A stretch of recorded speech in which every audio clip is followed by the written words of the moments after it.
সবাই ভালো আছো তো? তো বন্ধুরা, এদিকে মধু মধু আমাদের কাছে মধুয়া মধুগুনা পুরোটা দেখে নাও আগে। মধুগুনা বন্ধুরা দেখাতো আগে। মধুগুনা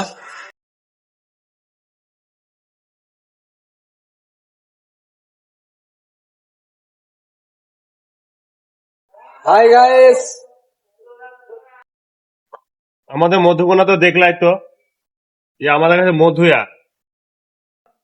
যে মধু মধু না কিছুদিন বাড়তে থেকে এলাম, আবার চলে এলাম।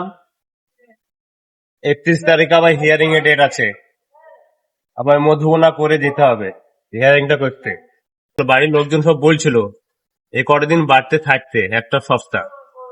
তা আমাদের বাড়িতে থাকলে তো হবে না রে ভাই, তো সংসারে চাপ আছে। তা নেতা মন্ত্রীরা গদি চেয়ারে এসি ঘরে বসে বসে নিয়ম করছে, আজকে এটা করতে হবে কালকে ওটা করতে হবে, আজকে এই সারাই কালকে এনআরসি। ওই নেতা মন্ত্রীরা যদি এইসব ফালতু করতো না, তারা ওদের ভাবটা বুঝতো। পরের টাকায় মদ করে খাওয়া, আমাদের কাছে যত কষ্ট হয় সব কষ্ট আমাদের কাছে মধু, সব মধুর মতন আমরা করে দেবো। সবাই ভালো আছো তো? আমার 31 তারিখে হিয়ারিং আছে, তাও কালকে কাজে এসেছি। তা মনে করো না আমি হিয়ারিংটা বাড়ির গার্জিয়ান আমার বাপ মাকে হিয়ারিংটা করে দেবে, এটা ভুল করে কেউ মাথায় দেবো না। যার যার নামে হিয়ারিংটা আছে সে বিদেশ থেকে বাড়ি যায় হিয়ারিংটা করে নিও। আমাদের রাজ্য সরকার যেটা নিয়ম, সে নিয়ম মোতাবেক কাজটা করো।